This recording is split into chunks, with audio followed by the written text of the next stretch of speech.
Welcome everyone, Christine here with a discussion about Nurgle in Total War Warhammer 3, Immortal Empires, and why it is one of the worst races in the game at the moment. Nurgle was one of the weakest races in Realms of Chaos, and now in Immortal Empires they are honestly like bottom tier of the bottom tier, if you will, of some of the most horrible races in the game. So what about races like, say, the Empire or the Dwarves? You can at least play them and you can make it work. It is a road of pain and suffering, but it can be done. Nurgle is far worse than that. But what makes it so? What's the problem? Well, first off, let's consider the situation with the unit roster, because the unit roster that Nurgle has does have some level of strength, but also some of the things that are available in a Nurgle roster just don't work all that well. Basically, when it comes to a Nurgle roster, the only units that are actually worth anything are Marauders of Nurgle, Chosen of Nurgle, Warriors of Chaos in Nurgle, and of course the heroes. A lot of the demonic units just ain't worth it at all. Also, like Chaos Knights of Nurgle, yeah, that is effectively it. Pretty much everything else is too weak to really use. I mean, Great Unclean Ones, sure, a full stack of those if you could afford it, and you won't, could work pretty well, but the problem is you won't be able to reasonably afford those kind of units. So the only kind of units that work in Nurgle's roster are Marauders, Warriors, and Chosen. The problem with that is they can be costly. That's one thing, because they were designed for the Warriors of Chaos, who have a significantly better economy. You don't have the kind of economic strength that the Warriors of Chaos have access to. In fact, I think Nurgle has genuinely one of the weakest and worst economies in the entire game, by far. Say what you will about Scarbrand, at least Scarbrand can make a ton of money by looting settlements or raising settlements to the ground and getting a lot of money from post-battle loot. Nurgle doesn't have that going for him, but he has the same kind of problems. You don't have easy access to structures, you can't trade, and diplomacy is, let's just say, very questionable when everyone hates you. Because you're Nurgle, of course everyone would hate you as Nurgle.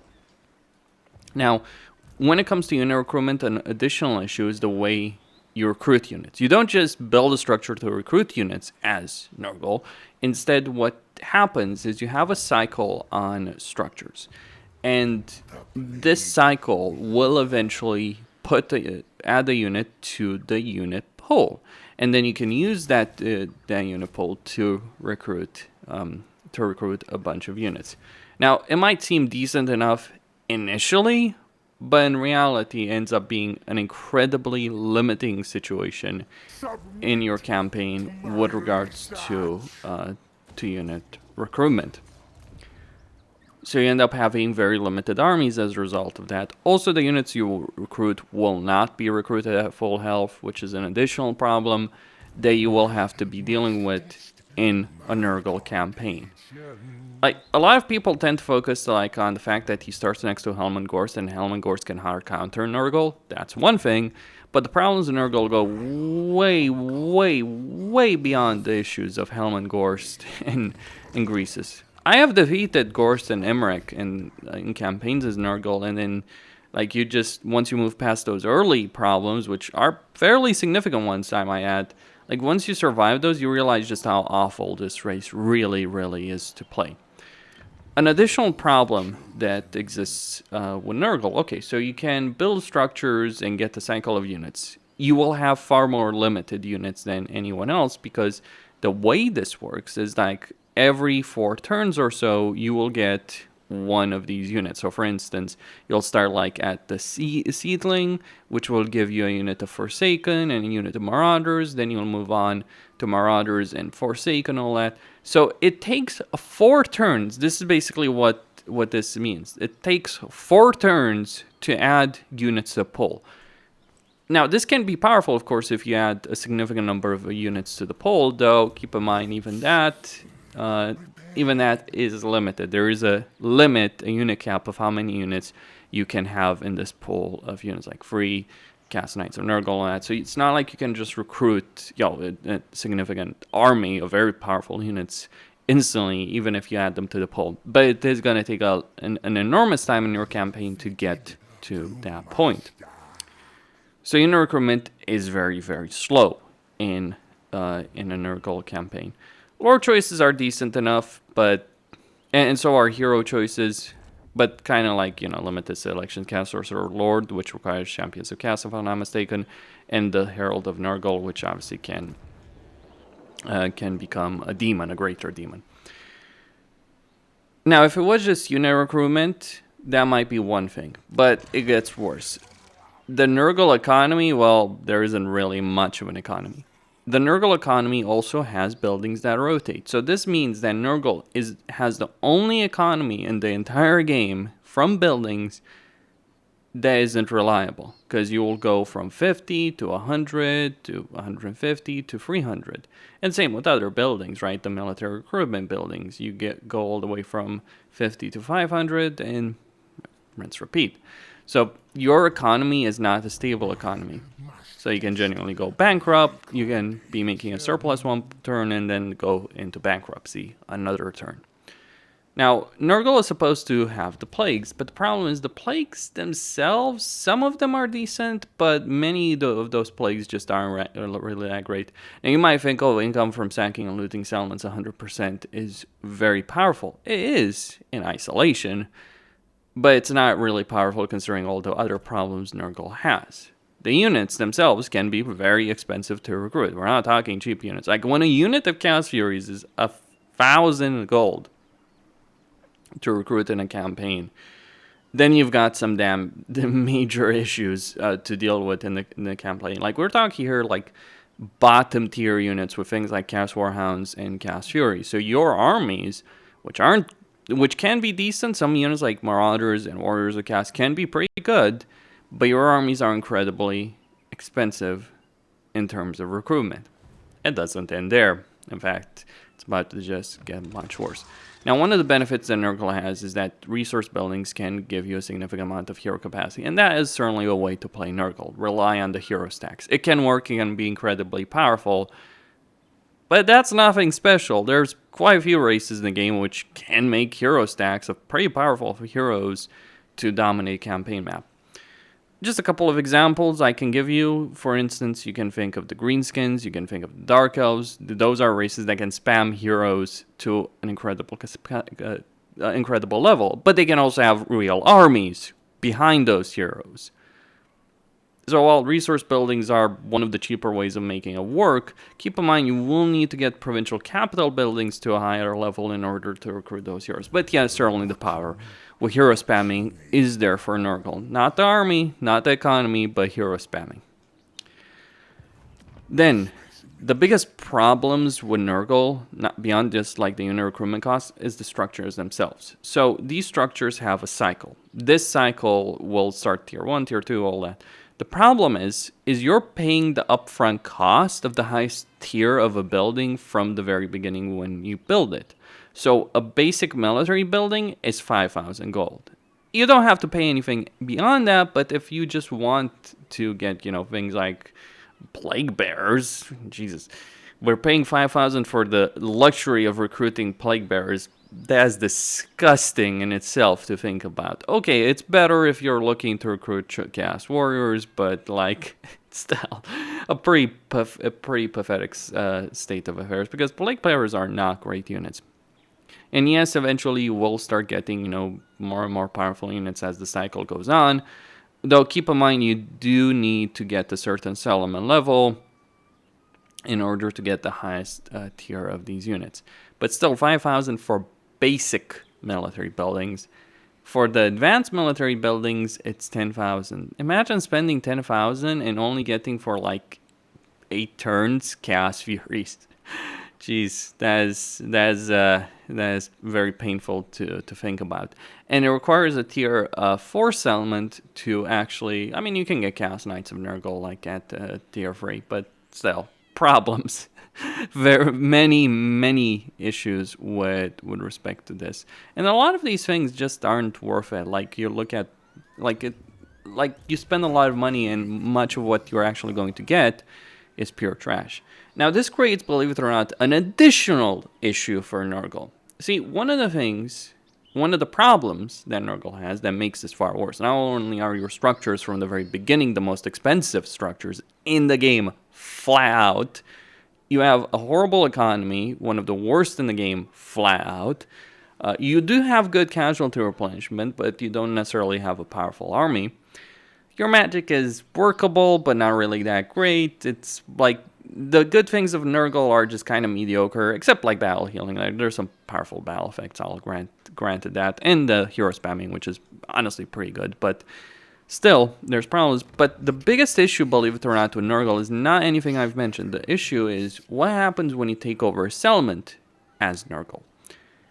Well, because your structures are so unique, you will take settlements and get nothing. And this is important because a lot of races can benefit and do benefit significantly from taking over enemy settlements and taking over their structure. It says a lot when fucking Skaven can take over settlements and actually keep structures.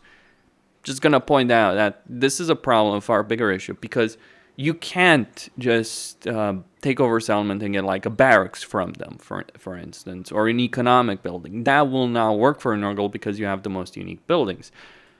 And that makes everything much worse because other races have significantly more powerful economies than you. They earn more money from basic income. They may earn more money or just as much money as you from sacking settlements. They have far cheaper units to recruit, far easier time to dominate the campaign map, and when they do take territory, they actually end up taking the structures in that territory. That creates another issue on top of this, because if you don't take structures, then it means every time you're taking a province, you're going to have nothing in it. Like, obviously, ports are the exception to this, and it's cheap enough to get resource buildings, fair enough. But everything else, like recruitment, infrastructure buildings to maintain control to get growth. By the way, fun fact: Nurgle doesn't have actual inherent growth in the settlement buildings, which is like pretty crazy. Now, Nurgle's growth can be pretty good because of corruption, to be sure, but still kind of a bit of a weird one. But because you don't have these unique buildings that everyone else has.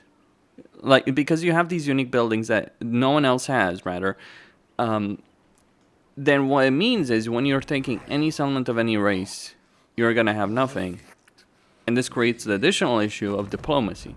See, one of the ways you can make diplomacy work, right, is you take settlements and you sell those that you need. But because your settlements have nothing, and because everyone hates you, then the AI is not really going to give you a lot of money for that.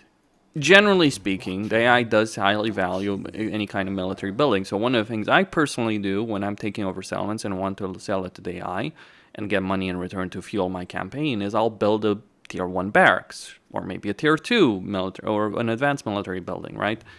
And I'll get a significant amount of money from the AI with that. And this works for virtually every other race or the vast majority of races except for Nurgle. I mean, of course, there are some other races, but I don't know how to say it. Skarbrand doesn't exactly care about how everyone feels about him. Just gonna point that out. Like, you could say, well, Skarbrand has many of these same issues. There's some truth in that, but not quite. Because even Skarbrand, it's kind of madness to think about it, but even Skarbrand has a better time at taking over settlements than Nurgle. And Skarbrand literally has to pay skulls for every settlement he takes direct control over, but at least he can take direct control over settlements without enduring the pain and suffering that Nurgle has when you're taking over settlements. So you're screwed with diplomacy. Like, diplomacy can actually be a powerful point for Nurgle because you can vassalize factions through diplomacy. But if you don't have structures to trade because you don't have the money to build them, and you would not necessarily get the money back, then as you might imagine, that's going to create significant problems to tackle in a Nurgle campaign. And this is genuinely one of the worst campaigns to play in the entire game. Now, what's the reason behind this video? Well, we're going to get Thrones of Decay in the near future. Or maybe we won't. I have no idea. It Creative Assembly should have been talking about the next patch, should have been giving us details. We don't know what's going on there. Well, we do know what's going on. It's probably an absolute mess in the company right now. But with Thrones of Decay coming out, this is one of the races that really needs an overhaul. Now, from my perspective, if I have to choose between Nurgle and the Empire getting an overhaul, I'm choosing the fucking Empire. Like, I couldn't care less if Kugaf gets fixed or not, and if that's the choice we have to make. I care far more, and I'm sure the vast majority of people care far more about the Empire being fixed, the Dwarves being fixed, than freaking Nurgle being fixed. That's my perspective. I think the level of rage that Creative Assembly is going to get if they don't fix the Empire and Dwarves at the minimum in that DLC is going to be something they have never seen before. I'm talking here probably like considering everything else, don't be surprised if you're seeing like the scale of outrage that you might have seen with something like the Mass Effect free ending situation. Oh yes, we're gonna go that far.